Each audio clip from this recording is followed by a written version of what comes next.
Date है 6 दिसंबर 2021। ये सब टॉपिक कवर करेंगे इस क्लास में। फर्स्ट टॉपिक है जाइकोव डी वैक्सीन।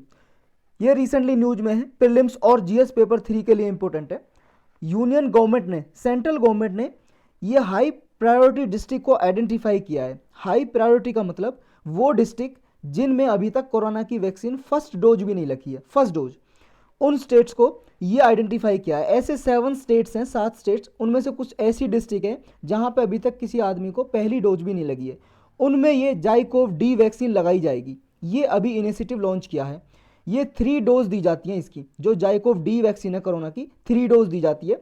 जैसे आपने और वैक्सीन के नाम सुने होंगे, कोविशील्ड वगैरह या कोवैक्सीन सुना होगा, तो उसकी 2 डोज दी जाती हैं। एक डोज फिर 1 महीने बाद दूसरी डोज, या कोविशील्ड है तो 1 डोज, या फिर 2-3 महीने बाद, 2.5 महीने बाद दूसरी डोज।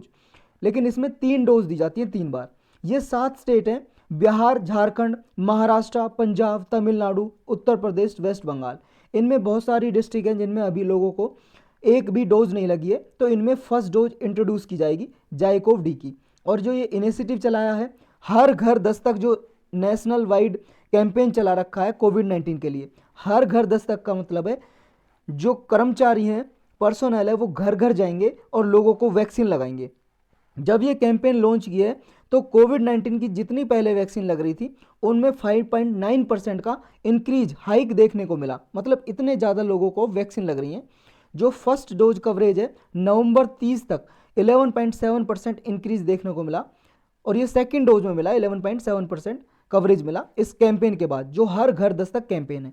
तो इंपॉर्टेंट इसमें यह है, जाइकोव डी जो वैक्सीन है, ये कोविड-19 की वैक्सीन किसने डेवलप की है? एक अहमदाबाद में इंस्टीट्यूट है जिसका नाम है जाइडस काडिला ग्रुप, इसने ये डेवलप की है। और इंडिया की ये फर्स्ट वैक्सीन है जो देखो 12 साल से ऊपर सभी को लगाई जा सकती है।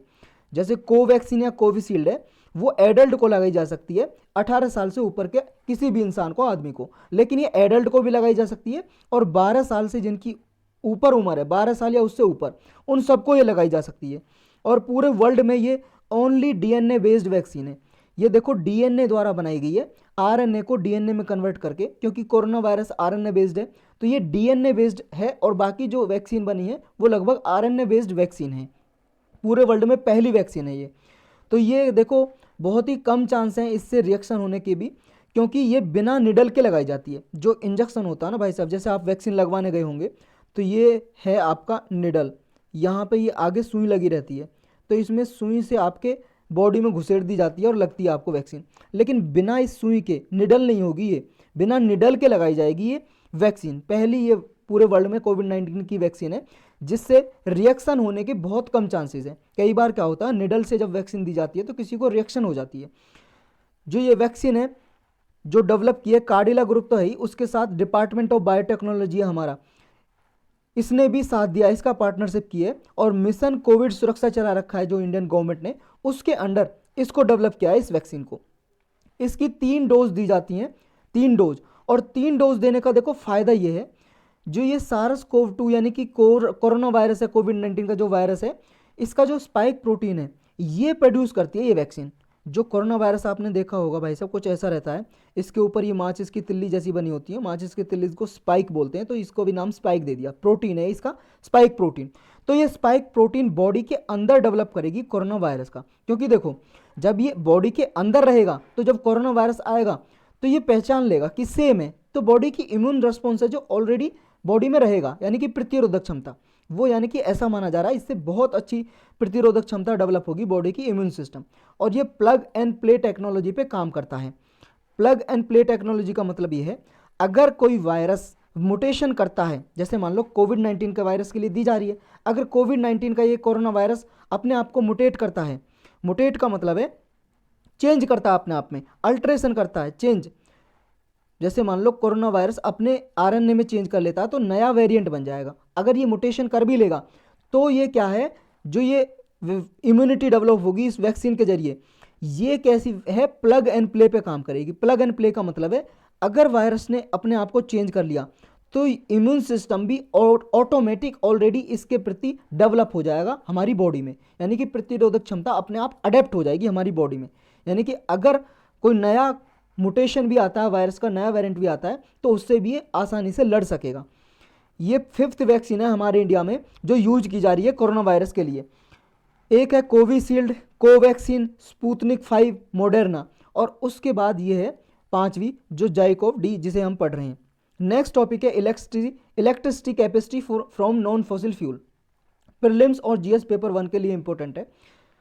अभी इंडिया ने अचीव कर लिया अपना टारगेट जो पहले रखा हुआ था इंडिया ने कि नॉन फॉसिल फ्यूल से 40% तक बिजली प्रोड्यूस करनी है, इलेक्ट्रिसिटी बनानी है। तो ये अचीव कर लिया है, 40% तक हमने अचीव कर लिया है। जितना हमारे इंडिया में इलेक्ट्रिसिटी जनरेट होती है उसका 40% नॉन फॉसिल फ्यूल से हो रहा है। नॉन फॉसिल फ्यूल क्या होता है? देखो फॉसिल फ्यूल क्या होता है पहले वो आपको पता होना चाहिए। फॉसिल फ्यूल मतलब जीवाश्म ईंधन, जैसे कोल है, कोयला, इससे क्या जलाने से प्रदूषण होता है, कोयला जलाने से, इससे बिजली बनती है। जैसे पेट्रोलियम हो गया, उससे पेट्रोल डीजल बनते हैं, ये वाहन में यूज होते हैं तो पॉल्यूशन निकलता है। तो ये है जीवाश्म ईंधन fossil fuel. Non fossil fuel मतलब जिनसे पॉल्यूशन नहीं होता। अगर रिन्यूएबल एनर्जी हम यूज करेंगे, जैसे सोलर एनर्जी, सूरज से बिजली बनाएंगे तो उनसे पॉल्यूशन नहीं होगा, तो ये नॉन फॉसिल फ्यूल हो गया। सोलर एनर्जी या विंड एनर्जी हो गया, या बायोथर्मल एनर्जी, बायोमास, तो ये क्या है? नॉन फॉसिल फ्यूल सोर्सेज हैं जिनसे इलेक्ट्रिसिटी 40% तक हमने अचीव कर लिया इंडिया का target. Ministry of new and renewable energy है जो ये मंत्रालय, ये क्या है? टोटल इंस्टॉल जो कैपेसिटी है इसकी लगभग 156.83 गीगावाट ये अचीव कर लिए नॉन फॉसिल फ्यूल से। मतलब इतनी गीगावाट बिजली हम नॉन फॉसिल फ्यूल से बना रहे हैं। इंडिया का जो टारगेट था देखो 40% का इलेक्ट्रिसिटी का, पहले 2030 तक अचीव करने का था ये, क्योंकि जब पेरिस एग्रीमेंट हुआ था 2015 में, पेरिस एग्रीमेंट देखो बहुत बार हम डिस्कस कर चुके हैं, अलग लेक्चर में भी बताया हुआ है इसके बारे में। जो UNFCCC है इसकी हर साल मीटिंग होती है, जो इस साल भी मीटिंग हुई COP26 कॉन्फ्रेंस ऑफ पार्टीज़ इसकी मीटिंग को बोलते हैं। तो ये इसकी 21वीं मीटिंग हुई थी 2015 में, 2021 में 26वीं हुई है, हर साल होती है, 2020 में नहीं हुई थी, कोरोना की वजह से डिले कर दी थी, इसलिए जो COP26 है 2020 की अपेक्षा 2026 में कराई, 2021 में कराई गई, 2021 में 26वीं मीटिंग, लेकिन 2015 में हुई ये 21वीं COP21, वहाँ पे पेरिस में हुई, ये फ्रांस की कैपिटल है पेरिस में। तो वहाँ पे कुछ गोल टारगेट रखे हर कंट्री ने अपने अलग अलग अपनी मर्जी से, उन्हीं टारगेट को बोलते हैं इंटेंडेड नेशनली डिटरमिन्ड कंट्रीब्यूशन, यानी कि इसमें जो ग्रीन हाउस का इमिशन है वो घटाना था, टारगेट रखे। तो इंडिया ने भी रखे थे कि 40% हम नॉन फॉसिल फ्यूल से एनर्जी बनाएंगे और ग्रीन हाउस गैस का इमिशन कम करेंगे, 2030 तक रखा था, लेकिन पहले ही अचीव कर लिया। मिनिस्ट्री ने देखो ये भी कहा कि कंट्री की जो रिन्यूएबल एनर्जी की कैपेसिटी है वो देखो 150.05 गीगावाट की है, और जो न्यूक्लियर एनर्जी बेस्ड है वो इंस्टॉल्ड कैपेसिटी है 6.78 गीगावाट की, दोनों को मिला दे तो 156 बन जाएगा, क्योंकि ये नॉन फॉसिल फ्यूल होता है न्यूक्लियर एनर्जी भी और रिन्यूएबल एनर्जी भी आपका सोलर या विंड, ये मिला के जो 40.1% हो गया है। टोटल जो 390 गीगावाट जो बिजली बनती है इलेक्ट्रिसिटी उसका 40.1% है, 156.83%। इंडिया ने देखो अपना ये जो टारगेट है 40% का जो टारगेट था ये रिवाइज किया था जब COP26 जो मीटिंग हुई थी इस साल 2021 की। तो इंडिया ने अनाउंस किया था कि 2030 तक अब हम 500 गीगावाट बिजली अचीव करेंगे, इतनी नॉन फॉसिल फ्यूल से हम अचीव करेंगे। तो अभी इंडिया का टारगेट ये है 500 गीगावाट तक अचीव करना 2030 आते आते नॉन फॉसिल फ्यूल से। नेक्स्ट टॉपिक है महापरिनिर्वाण दिवस, ये प्रीलिम्स के लिए इंपॉर्टेंट है। हर साल 6 दिसंबर को मनाया जाता है महापरिनिर्वाण दिवस। देखो महापरिनिर्वाण का मतलब है इस टाइम पे क्या है, जो डॉक्टर भीमराव अंबेडकर थे उनकी डेथ हो गई थी, मृत्यु हो गई थी, तो इनकी डेथ एनिवर्सरी को महापरिनिर्वाण दिवस के रूप से सेलिब्रेट करते हैं। डॉक्टर भीमराव अंबेडकर ये देख सकते हो, इनका जन्म हुआ था 14 अप्रैल 1891 में और 6 दिसंबर 1956 को इनकी डेथ हो गई थी। इन्हें बाबा साहिब अंबेडकर के नाम से जानते हैं पॉपुलरली। इंडिया के जुरिस्ट थे, लॉयर थे, इकोनॉमिस्ट भी थे, पॉलिटिशियन भी थे, राजनेता, सोशल रिफॉर्मर, समाज सुधारक थे ये। इन्होंने दलित बुद्धिस्ट मूवमेंट चलाया था, ये कैंपेन चलाया था, एक आंदोलन अभियान किस लिए चलाया था? जो सोशल डिस्क्रिमिनेशन होता है समाज में, जो भेदभाव होता है, डिस्क्रिमिनेशन कुछ लोगों के प्रति, जैसे अनटचेबल के प्रति और वुमन महिलाओं के प्रति, उनके अधिकारों को वंचित रखा जाता है उनसे। लेबर के प्रति जो मजदूर होते हैं, तो वुमन, लेबर और अनटचेबल दलित लोगों के अधिकारों को दिलाने के लिए इन्होंने मूवमेंट चलाया था, ताकि इनके प्रति जो भेदभाव होता है समाज में वो मिटाया जा सके, ख़त्म किया जा सके। इंडिपेंडेंट इंडिया के ये फर्स्ट लॉ मिनिस्टर थे, law and justice minister. Ministry of law में, यानी कि प्रिंसिपल आर्किटेक्ट थे हमारे कॉन्स्टिट्यूशन ऑफ इंडिया के। हमारे संविधान को बनाने वाले मुख्यतः आदमी थे यही भीमराव अंबेडकर, क्योंकि जो सबसे मेन कमेटी थी ड्राफ्टिंग कमेटी, उसके चेयरमैन थे। फाउंडिंग फादर समझा जाता है हमारे रिपब्लिक ऑफ इंडिया का, जो हमारे गणतंत्र है, हमारे इंडिया भारत एक गणतंत्र है, उसका फाउंडिंग फादर जनक माना जाता है डॉक्टर भीमराव अंबेडकर को। हॉर्नबिल फेस्टिवल है नेक्स्ट टॉपिक, प्रीलिम्स के लिए इंपॉर्टेंट है ये। हर साल एनुअली 1 से लेकर 10 दिसंबर तक ये सेलिब्रेट किया जाता है, मनाया जाता है। फर्स्ट जो फेस्टिवल हुआ था ये त्यौहार 2000 में मनाया गया था, सन 2000 में। उसके बाद हर साल मनाया जाता है। ये पक्षी है हॉर्नबिल, इसके नाम पे इस फेस्टिवल का नाम रखा गया हॉर्नबिल फेस्टिवल। ये फेस्टिवल नागालैंड गवर्नमेंट है, नागालैंड गवर्नमेंट इसे ऑर्गेनाइज करती है, हर साल मनाती है। और इसलिए करती है ताकि देखो वहाँ पे टूरिज्म प्रमोट हो, लोग आएँ दूसरे स्टेट से, दूसरे देश से यहाँ पे घूमने आएँ, और इनकी जो स्टेट की ट्रेडिशनल और रिच कल्चरल हेरिटेज है इसको प्रमोट करना, कि लोगों को दिखाएं यहाँ की डाइवर्सिटी, संस्कृति, कल्चर, रीति रिवाज, ट्रेडिशनल कस्टम्स, ताकि इनकी कस्टम भी, ट्रेडिशन, कल्चरल भी प्रमोट हो, ये कल्चरल हेरिटेज यानी कि इनकी कल्चर भी प्रमोट हो, और साथ साथ यहाँ पे टूरिज्म बढ़ेगा तो लोगों को यहाँ पे एम्प्लॉयमेंट मिलेगा, क्योंकि लोग घूमने आएंगे तो भाई साहब सबको रोज़गार मिलेगा। ऑटो वालों को, वहाँ पे जो शॉपकीपर है उनकी चीज़ें खरीदेंगे, प्रोडक्ट खरीदेंगे तो उनको भी रोज़गार मिलेगा। इसका ऑब्जेक्टिव यही है, इंटर ट्राइबल इंटरेक्शन बढ़ाना, इंकरेज करना, जो ट्राइबल कम्युनिटी है और कम्युनिटी के बीच में इनका इंटरेक्शन बढ़ाना, और इनकी कल्चरल जो हेरिटेज है नागालैंड की उसको इंक्रीज करना, इस तरह से प्रमोट करना। जो ये हॉर्नबिल फेस्टिवल है इसमें देखो कल्चरल परफॉर्मेंस किए जाते हैं, डिफरेंट जो ट्राइबल ग्रुप है नागालैंड में और नॉर्थ ईस्ट स्टेट्स हैं जो यहाँ पे, इनमें डिफरेंट परफॉर्मेंस की जाती है, गेम्स खेले जाते हैं यहाँ पे, खेल, सिटी का टूर लगाया जाता है, नाइट कार्निवल होता है, आर्ट एग्जीबिशन लगाई जाती है, फोटो फेस्ट होते हैं, और कई सारे यहाँ पे परफॉर्मेंस की जाती है। हॉर्नबिल इंटरनेशनल रॉक फेस्टिवल है जो ये लोकल और इंटरनेशनल रॉक बैंड पे एक तरह से परफॉर्मेंस दी जाती है, यहाँ पे फेस्टिवल को हाईलाइट किया जाता है।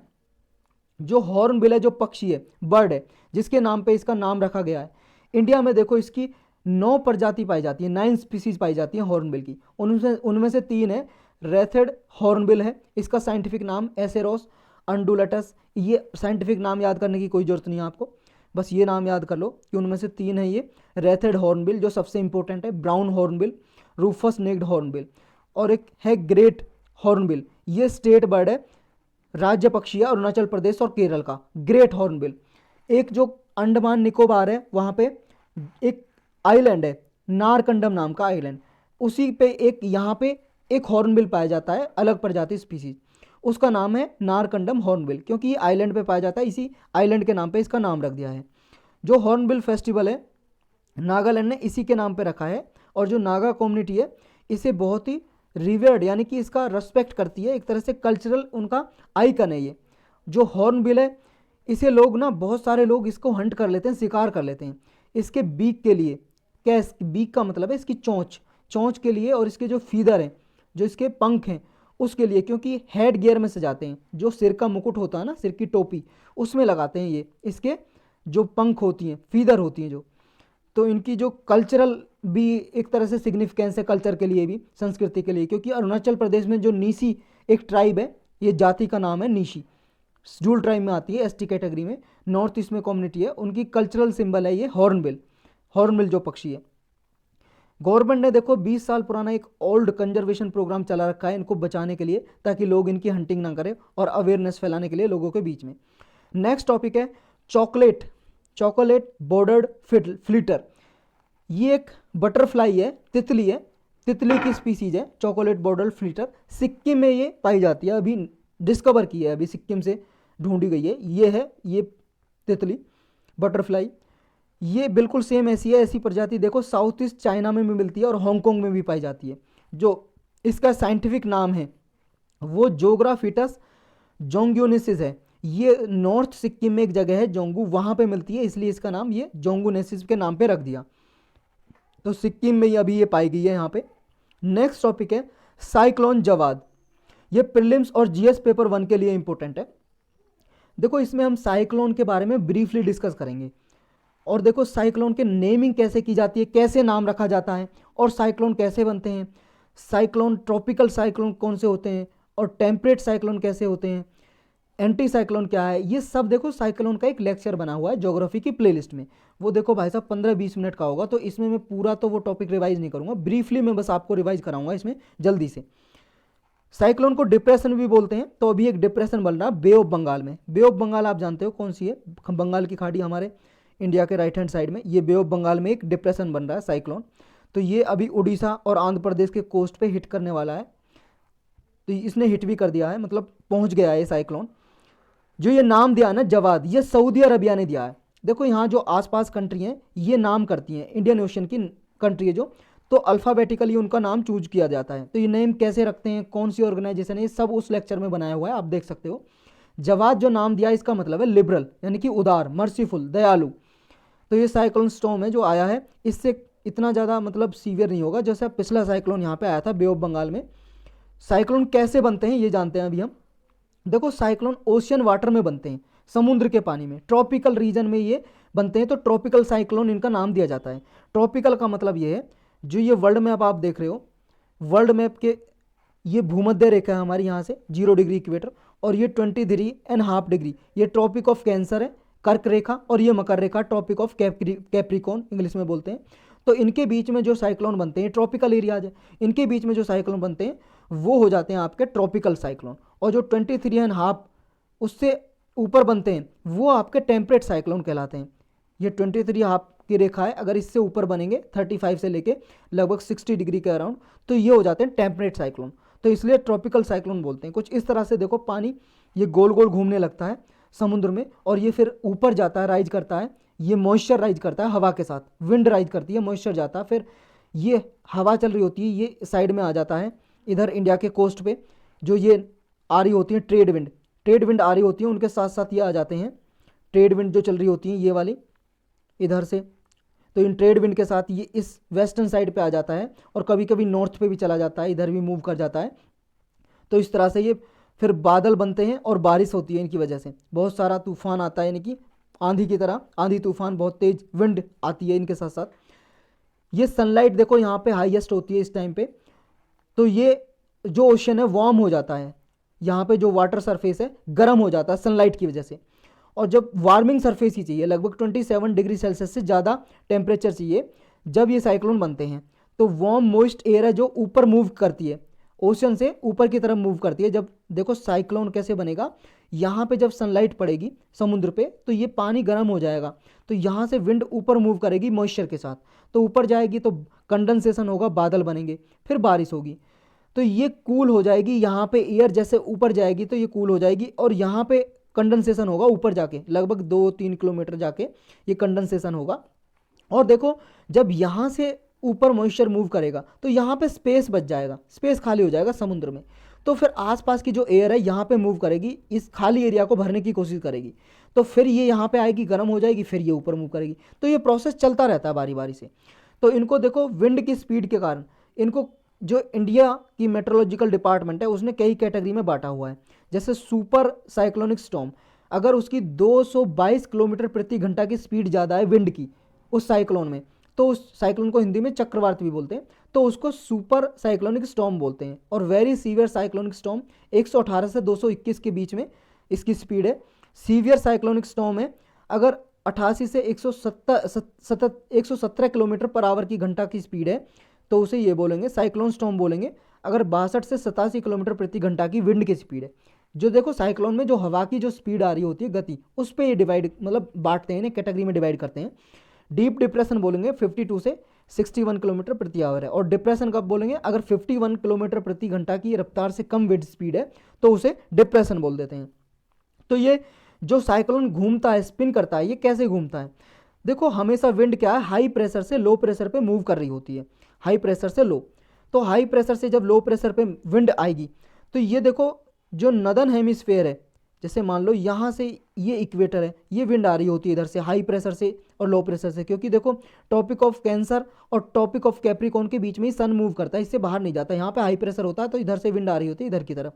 लेकिन नदर्न हेमिस्फेयर में ये राइट हैंड साइड की तरफ मूव कर जाती है, जैसे ये विंड आ रही है तो इसका राइट कहाँ है, इधर से आ रही है, ए से बी की तरफ आ रही है, तो राइट इधर साइड हो जाएगा और लेफ्ट इधर साइड हो जाएगा, है कि नहीं। तो तो ये राइट साइड मूव कर जाएगी। जैसे इधर विंड आ रही है तो इधर मूव कर जाएगी, तो फिर इधर मूव करेगी, इधर मूव करेगी, तो ऐसे चक्कर बन जाता है, समझ रहे हो। ये नदर्न हेमिस्फेयर में राइट साइड की तरफ मूव करती है और सदर्न हेमिस्फेयर में लेफ्ट साइड की तरफ। जैसे मान लो इधर से आ रही है ये, तो लेफ्ट की तरफ मूव कर जाएगी। तो इसलिए जो साइक्लोन है, देखो यहाँ पे साइक्लोन जो नदर्न हेमिस्फेयर में एंटी क्लॉकवाइज घूमता है, एंटी क्लॉकवाइज, और इस यहाँ की तरफ सदर्न हेमिस्फेयर की तरफ क्लॉकवाइज मूव करता है साइक्लोन। तो ये चीज़ आपको याद रखनी है इसमें। इसे मैं इरेज कर लेता हूँ पहले, एक सेकंड, ये काम आएगा मैं फिर दोबारा। तो यहाँ से जब विंड मूव कर रही होती है तो ये डायरेक्शन इनकी एंटी क्लॉकवाइज होती है नदर्न हेमिस्फेयर में, और क्लॉकवाइज होती है सदर्न हेमिस्फेयर में।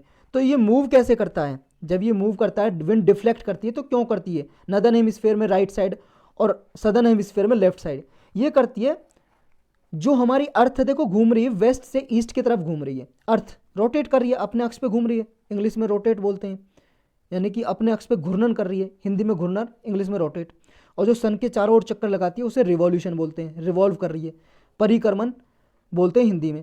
तो ये रोटेट कर दिया ना, अपनी रोटेशन की स्पीड है जो इसकी, रोटेशन की वजह से ये कोरियोलिस फोर्स जनरेट होती है। फोर्स, एक बल जनरेट होता है जिसका नाम है कोरियोलिस फोर्स। एक साइंटिस्ट थे भाई साहब कोरियोलिस, उनके नाम पे रख दी गई ये फोर्स, जिन्होंने डिस्कवर की। तो ये कोरियोलिस फोर्स की वजह से ये विंड मूव करने लगती है, स्पिन करने लगती है। ये लिखा है, इसमें पॉज करके पढ़ सकते हो। तो ये अर्थ की मूवमेंट से, जो अर्थ वेस्ट से ईस्ट जाती है, तो ये मूव करने लगती है, यहाँ पे विंड मूव करने लगती है और ऊपर उठती है, तो ये कंडेंसेशन होता है। और ये सारा वही लिखा है जो मैंने बताया, कूल एयर फिर वहाँ पे आने लग जाती है जब ये एयर ऊपर जाती है। तो ये जो फिल करने के लिए जो खाली स्पेस बच जाता है, आसपास की एयर यहाँ पे आती है, फिर दोबारा ये ऊपर उठती है गर्म होने के बाद, फिर कंडेंसेशन होता है, संघनन क्रिया, बादल बनते हैं, फिर बारिश होती है, और ये विंड चल रही होती है, इसे की तरफ, इंडिया के कोस्ट की तरफ लेके चली जाती है। तो जब ये लैंड की तरफ आते हैं साइक्लोन, तो क्या होता है, जैसे मान लो साइक्लोन यहाँ पे बे बंगाल में बना, यहाँ पे विंड के साथ साथ इधर आ गया, तो जब लैंड पे आ गया तो ये मॉइस्चर कट हो जाता है, क्योंकि समुद्र से मॉइस्चर मिल रहा था, विंड गर्म हो रही थी, ऊपर जा रही थी, मॉइस्चर मिल रहा था, लेकिन लैंड सरफेस है, यहाँ पे पानी थोड़ी नहीं है, तो इसका मॉइस्चर कट हो जाता है, तो तूफान धीरे धीरे अंदर जैसी जाता है कम हो जाता है। तो ये इसी में लिखा है, ये आप पढ़ सकते हो पॉज करके। और देखो काफ़ी अच्छे से आपको समझना, तो उस लेक्चर में डिटेल में स्लोली समझाया गया है, इसमें मैंने ब्रीफली बहुत जल्दी से डिस्कस किया है। ये नोट करके रखना है, जो नेम दिए जाते हैं ना साइक्लोन के, वो वर्ल्ड मेट्रोलॉजिकल ऑर्गेनाइजेशन है, ये देती है, नेमिंग करती है। नेक्स्ट टॉपिक है, जो नॉर्थ ईस्ट मानसून है, हर साल आती है, इस साल ये सबड्यूड हो गई है, मतलब थोड़ी कम आई है, कम बारिश हो रही है इसमें नॉर्थ ईस्ट मानसून की वजह से। ये प्रीलिम्स और जीएस पेपर 1 के लिए इंपॉर्टेंट है। लगातार 4 साल देखो बहुत सीवियर साइक्लोन, मतलब सीवियर मानसून आया था, नॉर्थ ईस्ट मानसून, और उसकी वजह से बहुत ज़्यादा लॉस हुआ था, बहुत ज़्यादा डैमेज, प्रॉपर्टी हो गई थी, क्रॉप्स डैमेज हो गई थी, लगभग 11,916 करोड़ का नुकसान हुआ था। ये ओवरऑल एस्टिमेट डैमेज है, और जो स्टेट डिजास्टर रिस्पॉन्स फंड में से लगभग इतना 1281 करोड़ रुपए का डैमेज खर्च कर, मतलब डैमेज को एक तरह से रिकवर करने के लिए खर्च किया गया था। तो नॉर्थ ईस्ट मानसून है क्या, ये जानना हमारे लिए इंपॉर्टेंट है। इसके लिए भी ज्योग्राफी की प्लेलिस्ट में स्पेशल लेक्चर बना हुआ है भाई साहब, अगर अच्छे से समझना तो वो लेक्चर देखना, मैं ब्रीफली डिस्कस करूँगा। ये अक्टूबर से दिसंबर में ये आती है मानसून, और क्यों आती है हम मैप से समझेंगे। देखो इस टाइम पे ये क्या है, आपकी भूमध्य रेखा 0 डिग्री इक्वेटर, और इस टाइम पे जो सूरज है ऑस्ट्रेलिया की तरफ है, यहाँ पे गर्मी पड़ रही है, और नदर्न हेमिस्फीयर में सर्दी पड़ रही है, क्योंकि सूरज इस तरफ जा रहा है। 22 दिसंबर को यहाँ पे आ जाएगा ट्रॉपिक ऑफ कैप्रिकॉर्न पे, तो सूरज यहाँ पे है, यानी कि टेम्परेचर इधर साइड ज़्यादा है, ऑस्ट्रेलिया की तरफ टेम्परेचर ज़्यादा है, और यहाँ पे टेम्परेचर जब ज़्यादा है, हाई है, टेम्परेचर हाई है, तो देखो प्रेशर यहाँ पे लो रहेगा। जब टेम्परेचर ज़्यादा है तो प्रेशर है, जो दबाव है, लो रहेगा। तो यहाँ पे लो प्रेशर है, लेकिन यहाँ पे टेम्परेचर कम है हमारे नदर्न हेमिस्फीयर में, जो नॉर्थ गोलार्ध है, यानी कि उत्तरी गोलार्ध है, नदर्न हेमिस्फीयर में टेम्परेचर कम है। तो यहाँ पे टेम्परेचर जब कम है भाई साहब, लो है, तो प्रेशर हाई रहेगा। जब प्रेशर हाई रहेगा तो आपको पता है जो विंड है किस तरफ मूव करती है, हाई प्रेशर से लो प्रेशर की तरफ मूव करती है हमेशा। जो हवा है भाई साहब, हाई प्रेशर से लो प्रेशर की तरफ हमेशा मूव करती है, चलती है, हाई प्रेशर से लो प्रेशर। तो जब यहाँ हाई प्रेशर बना हुआ है, मैं इसे इरेज कर लेता हूं दोबारा, तो ये विंड जब हाई प्रेशर से लो प्रेशर की तरफ मूव करेगी, क्योंकि देखो ये 0 डिग्री इक्वेटर है भूमध्य रेखा, तो ये यहाँ से हाई प्रेशर से लो प्रेशर की तरफ आ रही है विंड। तो जब ये विंड आ रही होती है यहाँ पे, तो ये बे ऑफ बंगाल से भी गुजरती है, बंगाल की खाड़ी से, क्योंकि ये तो लैंड है। देखो यहाँ पे सूखी विंड आ रही होती है, मॉइस्चर होता नहीं है। तो जब ये आ रही होती है तो यहाँ पे देखो ये जो विंड यहाँ से भी आ रही है, तो यहाँ से कुछ मॉइस्चर उठा लेते हैं, तो इसके नॉर्थ ईस्ट का जो कुछ एरिया है हमारा और म्यांमार है, यहाँ पे बारिश करती है। लेकिन फिर ये यहाँ पे मॉइस्चर है इसका ख़त्म हो जाता है, तो यहाँ पे जब आ रही होती है इसके नहीं होती बारिश। तो जब ये विंड बे ऑफ बंगाल में आएगी तो यहाँ से मॉइस्चर उठाएगी ये, क्योंकि यहाँ पे पानी है, मॉइस्चर है, ऊपर वार्म जो विंड मूव कर रही है तो मॉइस्चर उठाएगी यहाँ से। तो जब ये तमिलनाडु आंध्रा के कोस्ट पे आती है तो यहाँ पे बारिश करती है, तो ये बारिश करती है, यहाँ पे कंडेंसेशन क्रिया होती है और फिर ये बारिश करती है, बादल बनाती है, बारिश होती है यहाँ पे। तो ये नॉर्थ ईस्ट मानसून। तो ये नॉर्थ ईस्ट मानसून क्या है ये तो जान लिया हमने। ये जो सदर्न पेनिनसुला हमारा, जो तमिलनाडु आंध्र प्रदेश ये वाला रीजन, ये पुदुचेरी है, कराईकल है, यानम है, कोस्टल आंध्र प्रदेश है, केरल के कुछ पार्ट में होती है, नॉर्थ इंटीरियर कर्नाटक का कुछ हिस्सा है, महे और लक्षद्वीप है जो हमारा ये हिस्सा, यहाँ पे बारिश होती है। कुछ हिस्सा श्रीलंका का, म्यांमार, मालदीव्स, यहाँ पे भी बारिश होती है अक्टूबर से दिसंबर में। लेकिन इस साल कम रहा है, क्यों रहा है? ला नीना की वजह से, क्योंकि ला नीना की सिचुएशन कंडीशन क्रिएट हो गई है। देखो ला नीना और एल नीनो क्या है, इसके लिए भी भाई साहब स्पेशल लेक्चर बना है, ज्योग्राफी की प्लेलिस्ट में बहुत अच्छे से समझाया गया। वो 25-30 मिनट का लेक्चर होगा और बहुत ही ज़्यादा इंपॉर्टेंट टॉपिक है भाई साहब। ये कोई सा साल नहीं जाता, चाहे तो मेंस में या प्रीलिम्स में, किसी एक में टॉपिक ये डिस्कस किया जाता है, मतलब ये पूछा जाता है यूपीएससी के द्वारा। तो ये ला नीना कंडीशन बन रही है। हम ब्रीफली समझते हैं ला नीना क्या होता है। देखो ला नीना क्या है, ये सदर्न हेमिस्फेयर आप देख रहे हो, यहाँ पे क्या है, ये कोल्ड करंट जा रही होती है यहाँ से इधर, यहाँ से यानी कि हाई लैटिट्यूड से लो लैटिट्यूड की तरफ, इधर 0 डिग्री इक्वेटर की तरफ ये पानी मूव कर रहा होता है। और इधर से ये कौन सा करंट जा रहा है? Cold current. करंट का मतलब यहाँ पे ओशियन करंट की बात कर रहे हैं। और ओशियन करंट ये बिजली का लगने वाला करंट नहीं है, यहाँ पे ओशियन करंट का मतलब है समुद्र का पानी धीरे धीरे मूव करता है समुद्र में, सरफेस वाटर, उसी को बोलते हैं करंट। तो ओशियन करंट, ये ठंडी जलधारा जा रही है, ठंडी जलधारा या कोल्ड ओशियन करंट, जिसका नाम है पेरू करंट। अब यहाँ पे नॉर्मली कोल्ड करंट ही रहता है, कोल्ड इन्वायरमेंट रहता है। लेकिन नॉर्मली क्या होता है, 2-3 साल में कोल्ड करंट तो रहता ही, उससे और ज़्यादा कोल्ड हो जाता है। यहाँ पे सिचुएशन और ज़्यादा ठंडी हो जाएगी। जब यहाँ पे ठंडी हो जाएगी तो उस कंडीशन को बोलेंगे ला नीना। और जब यहाँ पे कोल्ड की बजाय, नॉर्मल की बजाय और ज़्यादा गर्म हो जाए वार्म, तो उसको एल नीनो बोल देते हैं, एल नीनो। तो ये है एल नीनो, ला नीनो। तो यहाँ पे गर्म होएगी जब, तो यहाँ पे हमें नुकसान होएगा, इंडिया में नुकसान होता है। लेकिन जब यहाँ पे ठंडा होता है ला नीना, तो इंडिया को फ़ायदा होता है। इंडिया को फ़ायदा होता है, साउथ वेस्ट मानसून आती है जब, जो साउथ वेस्ट मानसून आती है जून से सितंबर में। लेकिन नॉर्थ ईस्ट मानसून का नुकसान होता है, क्योंकि नॉर्थ ईस्ट मानसून में बारिश कम होती है इस टाइम पे। क्यों होता है? देखो यहाँ पे जो है ना, ये थोड़ा नदन की तरफ ये प्रेशर शिफ्ट हो जाता है। जैसे यहाँ पे हाई प्रेशर बन रहा है तो ये नदन की तरफ थोड़ा शिफ्ट हो जाता है यहाँ से, तो इस वजह से यहाँ पे बारिश कम होती है। तो ला नीना कंडीशन क्या है बनती है, तो साउथ वेस्ट मानसून होती है वो तो अच्छी खासी होती है, लेकिन नॉर्थ ईस्ट मानसून पे नेगेटिव इंपैक्ट होता है, तो वो कम हो जाती है। तो ला नीना ईयर में क्या होता है, बे ऑफ बंगाल में नॉर्मल पोजीशन है थोड़ी नॉर्थ की तरफ शिफ्ट हो जाती है, जिसकी वजह से ये बारिश कम होती है। तो ये नॉर्थ की तरफ जब शिफ्ट हो जाएगा ना, थोड़ा ये पोजीशन इसकी प्रेशर की, ये प्रेशर की, टेम्परेचर की नॉर्थ की तरफ शिफ्ट हो जाएगी, तो क्या होगा, ये वेस्ट वर्ड मूव नहीं करते, जो यहाँ पे साइक्लोन वगैरह बनते हैं और जो ये विंड मूव आ रही है, कर रही होती है, तो ये वेस्ट वर्ड की तरफ मूव नहीं करते हैं, यहाँ तमिलनाडु आंध्रा कोस्ट की तरफ। तो इसकी वजह से यहाँ पे बारिश हो नहीं पाती है। तो जब यहाँ पे विंड आएगी, बादल बनाएगी, तभी तो बारिश होगी ना, तो इसकी वजह से बारिश हो नहीं पाती है, इतनी ज़्यादा नहीं हो पाती जितनी नॉर्मल सिचुएशन में होती है। नेक्स्ट टॉपिक है पोषण ट्रैकर। प्रीलिम्स और जीएस पेपर 2 के लिए इंपॉर्टेंट है पोषण ट्रैकर। ये ministry of women and child development का एक ये स्कीम है, एक तरह से डेटा कलेक्ट करने का एक ये कंपोनेंट है एक तरह से। ये इसमें डेटा कलेक्ट किया जाता है पोषण का मतलब है न्यूट्रिशन, यानी कि ट्रैक किया जाता है कि कितने बच्चों, महिलाओं में, आदमियों में, एडल्ट में ये न्यूट्रिशन की कमी है, पोषक तत्व जो होते हैं उनकी कमी है। लगभग 1000 करोड़ रुपए स्पेंड किए जाते हैं इसके लिए। रियल टाइम डेटा कलेक्ट किया जाता है, रिकॉर्ड तैयार किया जाता है, कितने माल नूरिश्ड कुपोषण है, कौन से सीवियर एक्यूट माल नूरिश्ड है, मतलब जिनमें सबसे ज़्यादा कुपोषण की सिचुएशन क्रिएट हो रखी है। ये तो ये चिल्ड्रन में हर एक आंगनवाड़ी में ये चलाया जाता है, डेटा कलेक्ट किया जाता है बच्चों का कि कितने बच्चे कुपोषित हैं, और महिलाओं का भी ये गवर्नमेंट ने लॉन्च किया था ताकि डेटा ये इकट्ठा किया जा सके। लेकिन अभी तक ये डेटा पब्लिक में रिलीज नहीं किया है, पब्लिक में नहीं रिलीज किया कि कितने कुपोषित बच्चे हैं, मालनूरिश्ड चिल्ड्रन हैं, और कितने एनीमिक बच्चे हैं, एनीमिया जिनमें एनीमिया की बीमारी और कितनी औरतें हैं जिनमें एनीमिया है। तो ये अभी डेटा पब्लिक में रिलीज नहीं किया है। क्यों नहीं रिलीज किया है, क्या परेशानी है, ऐसी कंसर्न क्या है? देखो इसलिए रिलीज नहीं किया है, बहुत सारे गवर्नमेंट जो ऑफिशियल हैं, अफसर हैं, वो ये कह रहे हैं कुछ प्राइवेसी कंसर्न है। भाई साहब प्राइवेसी वॉयलेट हो सकती है और प्राइवेसी फंडामेंटल राइट है। तो इनका जब डेटा रिलीज करेंगे बच्चों का इनका, तो इनका डेटा प्राइवेसी से रिलेटेड हो सकता है, इसलिए रिलीज नहीं कर रहे हैं। तो पोषण ट्रैकर क्या है? देखो पोषण ट्रैकर को ICDS कैश भी बोलते हैं, integrated child development services common application software.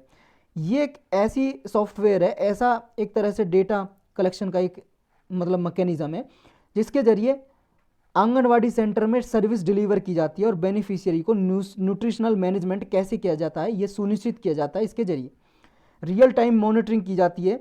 और इसके लिए देखो जो पोषण अभियान न्यूट्रिशन मिशन चलाया था यूनियन कैबिनेट में मिनिस्टर ने यानी कि गवर्नमेंट ने चलाया था 2017 में, इसके लिए 9,000 करोड़ रुपए 3 साल के लिए अलोकेट किए थे ताकि पोषण अभियान के जरिए सब में जो कुपोषण की समस्या, मालन्यूट्रिशन की जो समस्या है, प्रॉब्लम है बच्चों में या महिलाओं में, तो वो दूर की जा सके। जो पोषण अभियान है इसमें देखो जो न्यूट्रिशनल आउटकम है बच्चों की या प्रेग्नेंट वूमन है या लैक्टेटिंग मदर से, प्रेग्नेंट वूमन गर्भवती महिलाएं, लैक्टेटिंग मदर मतलब जो अपने बच्चों को दूध पिलाती हैं बच्चे के बाद, वो लैक्टेटिंग मदर हैं। तो इनकी न्यूट्रिशनल क्वालिटी इंप्रूव हो सके, इस क्वालिटी को इंप्रूव करने के लिए 2018 में ये स्पेसिफिक टारगेट लॉन्च किया, 2022 तक अचीव करने का इसका लक्ष्य है, टारगेट है। इसमें देखो रिड्यूस करना है, इसका टारगेट लक्ष्य ये है जो स्टंटिंग है और वेस्टिंग 2% तक हर एक साल रिड्यूस करनी है और टोटल 6% 2022 तक ये रिड्यूस करनी है, कम करनी है बच्चों के अंदर। वेस्टिंग का मतलब है बच्चे की हाइट तो बढ़ जाती है, उसके हाइट के हिसाब से वजन नहीं बढ़ता, पतला रह जाता है बच्चा। स्टंटिंग का मतलब है कि बच्चे की एज तो बढ़ गई, एज के अकॉर्डिंग उसकी हाइट नहीं बढ़ी। वेस्टिंग का मतलब है हाइट बढ़ गई लेकिन वेट नहीं बढ़ा, वजन नहीं बढ़ा। और स्टंटिंग का मतलब एज बढ़ गई, उम्र, लेकिन बच्चे की उम्र के हिसाब से हाइट नहीं है, उसकी लंबाई नहीं है, बौना रह गया, ठीक ना। तो ये कम करना है हर साल 2% और टोटल 6% करना 2022 तक। और जो एनीमिया है, एनीमिया भाई साहब एक रोग हो जाता है बच्चों में, महिलाओं में अधिकतर ज़्यादा पाया जाता है। ये देखो ब्लड में, खून में जब हीमोग्लोबिन की कमी हो जाती है यानी कि आयरन की कमी हो जाती है तो तब हो जाता है। और आयरन सबसे ज़्यादा गुड़ में मिलता है, जगेरी में और बनाना में मिलता है। तो ये एनीमिया की कमी से हो जाता है। 3% कम करना है एनीमिया के केस हर साल बच्चों में और टोटल 9% तक कम करना है 2022 आते आते। और देखो एडोलेसेंट गर्ल हैं जो किशोर अवस्था में जो लड़की होती हैं लगभग 14 से 18 साल, उनमें भी कम करना है एनीमिया की कमी को, प्रेग्नेंट वूमन में भी और लैक्टेटिंग मदर हैं उनमें भी ये एनीमिया के जितने भी केसेज हैं उनको कम करना 3% हर साल की दर से, मतलब हर साल 3% की दर से, टोटल 9% 2022 तक। जो और टारगेट है इस मिशन का, स्टंटिंग है चिल्ड्रन में ओवरऑल देखो 0 से 6 ईयर के जो एज ग्रुप के बच्चे हैं उनमें 38.4% है फिलहाल, वो 2022 तक 25% तक लेके आना है। तो ये टारगेट है इसका। बैकग्राउंड समझते हैं थोड़ा, ये है कि कम से कम देखो बच्चे हैं जो 5 मतलब 5 साल से कम बच्चे हैं, उनमें स्टंटिंग और वेस्टिंग की जो समस्या है वो 1/3 है, यानी कि 1/3 बच्चे स्टंटिंग और वेस्टिंग है लगभग। और 40% जो 1 से लेके 4 ईयर तक एनीमिक है, मतलब एनीमिया के शिकार है, एनीमिया रोग है 40% बच्चों में। 50% प्रेग्नेंट और अदर वुमन ऐसी हैं जिनमें एनीमिया पाया गया है, एनीमिया के शिकार हैं। ये नेशनल फैमिली हेल्थ सर्वे जो 4th हुआ था उसका डेटा 2016 में रिलीज किया गया था, उसके डेटा के अकॉर्डिंग है ये डेटा। नेक्स्ट टॉपिक है कला संस्कृति विकास योजना। ये रिसेंटली न्यूज में है, मिनिस्ट्री ऑफ कल्चर है उसने अभी रिसेंटली लॉन्च किया ये। इसमें फाइनेंशियल असिस्टेंस मतलब पैसे दिए जाएंगे भाई साहब इसमें बुद्धिस्ट और तिब्बतन कल्चर को डेवलपमेंट करने के लिए। ये कला संस्कृति विकास योजना के अंतर्गत बुद्धिस्ट और तिब्बतन जो कल्चर है हमारे देश में, जो बुद्धिज्म जो संस्कृति है और तिब्बतन संस्कृति है, उसको प्रमोट करने के लिए फाइनेंशियल असिस्टेंस दी जाएगी सेंट्रल गवर्नमेंट के जरिए। इस स्कीम के अंदर जो वॉलंटरी बुद्धिस्ट या तिब्बतन ऑर्गेनाइजेशन है, ऐसी संस्थाएं जो इनकी कल्चर को बचाने के लिए कुछ मतलब मेजर्स लेती हैं, स्टेप उठाती हैं, प्रमोट करती हैं, तो जो भी ऐसी ऑर्गेनाइजेशन है उनको सहायता दी जाएगी, उनको फंडिंग दी जाएगी, पैसे दिए जाएंगे लगभग 30 लाख पर ईयर एक ऑर्गेनाइजेशन को रुपया दिया जाएगा गवर्नमेंट के द्वारा। और ये देखो सेंट्रल सेक्टर स्कीम है क्योंकि सारा पैसा इसमें सेंट्रल गवर्नमेंट ही देगी सारा पैसा, और इंप्लीमेंट भी सेंट्रल गवर्नमेंट करेगी। एक होती है सेंट्रली स्पॉन्सर्ड स्कीम जिसमें दोनों सेंट्रल और स्टेट गवर्नमेंट दोनों मिलकर पैसा लगाते हैं और उसमें दोनों एक्सपेंडिचर जितना आता है दोनों लगाएंगे और दोनों ही लागू करेंगे, इंप्लीमेंट करेंगे। तो ये सेंट्रली सेक्टर स्कीम है, सारा पैसा सेंट्रल गवर्नमेंट लगाएगी। मिनिस्ट्री ऑफ कल्चर के अंदर ये स्कीम है। इसके आर्ट और कल्चर जो हमारी कंट्री में है इसको प्रमोट करना इसका मेन लक्ष्य है। तो यही टॉपिक थे आज के बस।